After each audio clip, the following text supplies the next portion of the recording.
Alright, so welcome back everybody. So for this video I'm going to show you guys how to play the solo version of Creature Caravan. So when you're playing the solo variant, what you're going to do is you're going to normally take your turn just like normal. So if you've played this game against other players, when you're playing your turn, it's going to go exactly the same as it normally would. There's no changes to how you play your game, how you play your turn. But if you are playing the solo variant, then there is some things that are going to be different for your solo opponent. And that's what this video is going to explain, just how your solo opponent is going to function, okay? So first, we're going to tell you about their actions that they can possibly take. This is a dice, the solo player is going to be rolling dice too. You're going to be rolling dice for the solo opponent and taking actions with their dice. Okay, so let's just roll the dice. Okay, so we got this, this, and this, okay? So that's what we rolled. But let's just say I rolled 2 6s. So let me get a 6, another 6 here. So here we have a 6. So let me explain how this is going to work when choosing these actions for the solo opponent. You'll notice we have a bunch of dice pips here. So you're always going to start from top to bottom. You will not place any dice at this location until we've looked and seen if we can place any dice here. Then once we have figured out whether we can place dice in here or not, we'll do so if we can. We'll go to this location and see if we can place dice here. And then go to this location and see if we can place dice, and so on, and so on, and so on. It's always going to be from top to bottom. Always, okay? Because some of these places you won't be able to place dice anyways, based on where you place them up here. So let me just bring this board a little closer so we can explain this. So first, you're going to either put 2 4s here, 2 5s here, or 2 6s here. So, but they have to be doubles. So if you don't roll any double 4s or any double 5s or any double 6s, then you ignore this location and no dice will go with this location. Okay, but let's say we had those 2 6s, so let's say that was the case, and we put those 2 6s there. We'll explain how they all function later, but first, that's how the dice place is going to work for that. For this one, you have to have basically snake eyes, 2 1s, okay? If you do not have 2 1s, then skip it and move on down. But if you do have 2 1s, then they're going to go at this location here, okay? Then if you have a 2 after that, it's going to go there. If you don't, continue on going down. Even if you do, continue going down. Then you'll see if you have a 3, and then you'll see if you have a 4, then you'll see if you have a 5, and then you'll see if you have a 6, okay? And then if you still have dice, okay, let's say you still have some dice, and that's quite possible. You could potentially still have some dice left over. If you, for instance, rolled 5 6s, then 2 6s would go there. None of the 6s could go here. Your third 6 could go there. And then the last 3 6 would go at that spot there where it says combat dice. But you don't have to worry about combat, though, if there wasn't a 4 here. And we'll explain that momentarily, okay? So let me explain how these actions are going to work. So the first potential action that the solo player will do is they will complete the lowest available trade, and if tied, choose coins. So what does that mean? Well, let's go to the market here. So we have the market here. Let me move that out of the way. So you'll notice there's nothing here. So since there's nothing here, there's no cubes here, what you would do for the solo player is you would put a cube here, because there's a tie. Since there's no cubes here to cover up these coins in these bags, you'll put a cube here for the solo player. Black is what we're using for solo. And so it would go there. That means at the end of the game, the solo player is going to get 2 coins, okay? Now, if you're playing against your solo variant, you can even play against the solo opponent with a 2-player game. So there could potentially be some cubes here already when the solo player gets to activate that ability. So if the coins was covered up, then this could potentially be the next available space for the solo player to put, the solo opponent, solo AI, or whatever you want to call it, it could go there. But potentially, as we start filling these in with cubes, eventually this could potentially be the lowest, or this could potentially be the lowest spot for your opponent to complete said action. So that's how that's going to work. So that's one of the actions that your solo opponent is going to work, your AI opponent is going to work. The next potential action is it could move its caravan 2 spaces forward and 2 spaces up.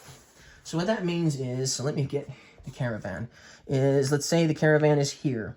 If you get snake eyes, then basically you're going to go 1, 2, 1, 2. Okay? Now, you'll notice it went straight through mountains. The AI opponent can go and traverse over any landscape it wants. Water, mountain, canyon, it does not matter, okay? Now let's say, for the point of argument, if it was up there and you got snake eyes, it would move 1, 2.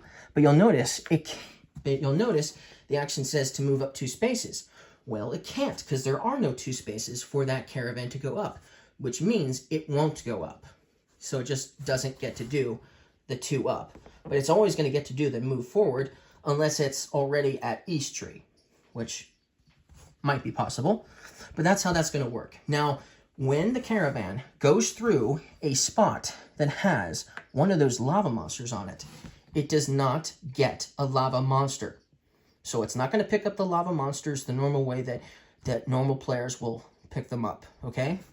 But if it passes over a spot that has a treasure chest, it's still going to collect a random treasure chest, and it's going to get the victory points for it later, whatever they may be, okay? So that's how that's going to work. Another thing that this thing will also pick up is if it passes over a spot with a fruit, it will take that fruit. So that's why it's actually interesting why the caravan might go up 2 spaces, because let's say if it was right here in the middle, it could go 1, 2, not getting anything, but because the action tells it to go up 2, oh, now it just crossed over of a fruit, and now it's getting the fruit. So that's why it's getting that extra potential movement placement. That's why it's kind of strategic that it's going up. Now the next one is similar. It gets to move forward for a 2, but then it moves down 1. So it moves forward 1 and then goes down 1. Once again, it could pick up something additional doing that. So that's the only 2 ways that this thing is going to move. Now, I forgot to mention this, but before you start the game, you will roll a dice to determine which of the 6 starting locations this will go. So if you roll a 6, it's going to start on the bottom spot on start, which is over there. If you roll a 1, then that means it's going to be at the top spot up there. Okay? That's how that's going to work. So, what are the other actions they could potentially do? Well, this one here is you draw until you keep one that matches an incomplete victory set. Draw, a certain amount of cards, up to 6. If you don't complete any victory point sets, you do nothing. What does that even mean? Well, first of all, your opponent is going to start with 2 cards. There's a bunch of different potential variants of which 2 cards it could potentially start with. I'm not going to go through them all, but it's going to start with 2 cards, okay? And one of them actually requires a certain amount of cards to get the victory points for. So let me find one. Oh, here we go. So here's one, for instance. You'll notice this iron crawler here, which I might be one of the ones that actually started with, says it'll give you 8 victory points if you have 4 machines. So this is one of the cards that the solo variant player will have to start with, if I remember correctly. This is one of the potential cards. And so when you take that action that says you draw a card until you get something that works with what you have, you will draw until you get a machine, is basically what it means. So you'll notice this one needs 4 machines to complete the victory points that you'll get for this. It counts as a machine. That means you still need 3 more. So if you already had 4 machine cards and you drew a machine, it's not going to be one of the ones that you get to keep. and put and play of your solo opponent, okay? But if it only had 2 machines, then it would still keep going until it got all 4 machines. So that's how that's going to work. There's another way it's going to draw cards, and so that other way that it's going to draw cards could attract other cards besides just machines that you could end up playing. This one, no, that's not one of them. Let me find one. Let's see. This one is going to give you 8 points for 3 Delver cards. So if you had drawn this one with one of the other actions we'll talk about in a moment, if you had drawn this one and gotten to play it for your opponent, solo opponent, then it could increase the amount of cards it could potentially draw. But regardless of the case, you're going to draw up to 6 cards, potentially. You'll draw one and see if it matches any of the cards that you have in play for your solo opponent. But if it doesn't, you'll keep drawing to a maximum of 6 cards, okay? That's how that action is going to work. Okay, so what's the next one do? Well, the next one is with this here, this combat dice. What you're going to do is you're going to roll all combat dice and add them together. Then you're going to add one per action, attack action on the bot's played cards, hence the solo bot. And if you have 6 or more, you defeat the lowest enemy available. If less than 6, you gain 1. So what does that do? So you'll notice we have this board here. Normally, when we attack this board, we can only attack the ones that we can actually take out. The solo bot, all of these numbers do not matter because it's going to take out the lowest one that's available here, whatever it may be. And all the solo bot needs is a 6 or higher to take out a level 22 monster if it was that high up with cubes. That's powerful if it can just roll that. But it still means it still has to roll a 6 or higher. So that means in order for this action to work, I'd have to have a 4 dice at this location, and I'd have to have a dice that I wasn't able to utilize with one of these here in order, obviously. There would have to be a dice here, and then I would roll it, and if I got a 6 or higher, I would defeat one of the lowest ones here. If I didn't, if the solo bot did not, then it's going to end up getting one of these, and it's going to go on this player board, on this bot's player board, and at the end of the game, it's going to be worth -1 point for each one of these that is sitting on its player board. That's how that's going to work. I played this solo.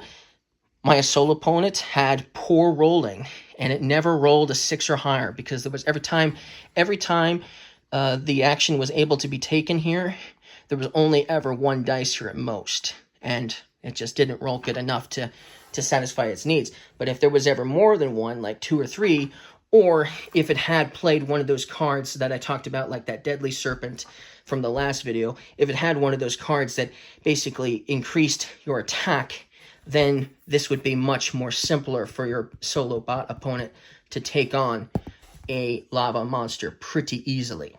Okay, so that's how that's going to work with that. That means if there's no dice at the combat zone, but you have a 4 here, it does nothing at all. That means if there's dice here, but there is no 4 dice here, then this action doesn't function either.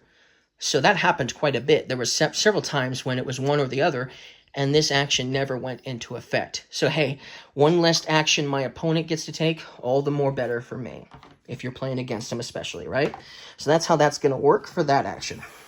The next one is pretty simple. It gains a fruit token. So the thing about the solo opponent, your solo opponent, is for every fruit your solo opponent has, it gets 1 victory point. Okay, 1 victory point. You don't get victory points for fruit when you're playing solo, but your opponent bot does. So make note of that they can collect victory points, but you can't. Okay, and it had like 7 fruit at the end of the game. It had collected thanks to that.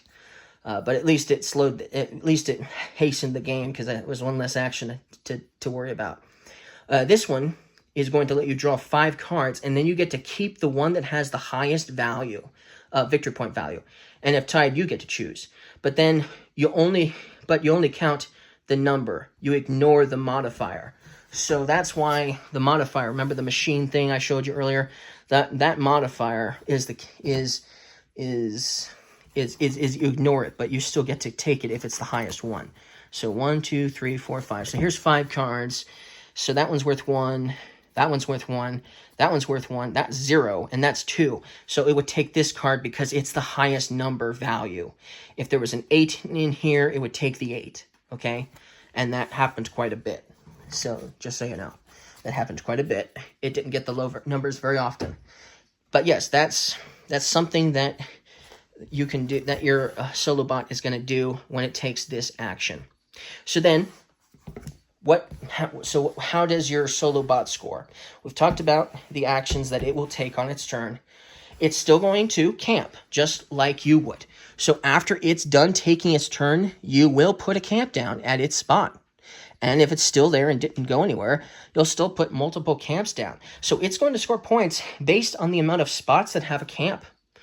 So if it had a few camps out, you're going to get to score points based on that amount. You probably won't get 12 victory. Your opponent probably won't get 12 victory points with its tents because it might get stuck at a couple of spots, based on, the unluckiness of the draw, or the luckiness of the draw, if you're thinking of it that way, because it's your opponent that's rolling. It's also going to get the amount of victory points that it traversed. So if it traversed a certain distance, like this far here, I think this is about almost middle ground, so that's like 15 victory points almost. So, that it could get a lot of victory points that way based on the amount of it traversed. If it reaches Eastery, if your solo bot reaches Eastery, then it's going to get 5 victory points just camping there as well. So that's another way it gets victory points. It's going to score victory points on its played cards too. So if it has cards it's played, and it's going to have a lot of cards that it's played, it's going to get victory points that it can score. And it's still going to be the same rules. It's the same rules. It's still going to apply to it, just like it would apply to you to score the maximum amount of points with said played cards. But it will score points for that too. It will also score points based on with its cubes. So if it had some cubes at some of these locations here, it's going to score points for each of these boards where it has cubes at as well. Okay. So it'll get victory points for that. Like I said, it will get victory points for the fruit it has. It has 1 victory point for each fruit that it has as well. It's going to lose a victory point for each one of these it still has. Okay, these lava monsters. And it's also going to get victory points for its treasure chests that it collected as well. So it's going to get victory points for those as well. And that's basically how you play the solo variant of Crystal Caravan. I think that's everything you need to know in order to play the game with the solo variant. I'm pretty sure that's everything you need to know. So thank you guys for watching this video, and if you watched the one prior to this, and I hope you guys enjoyed these videos, and I'll see you guys again next time. Bye.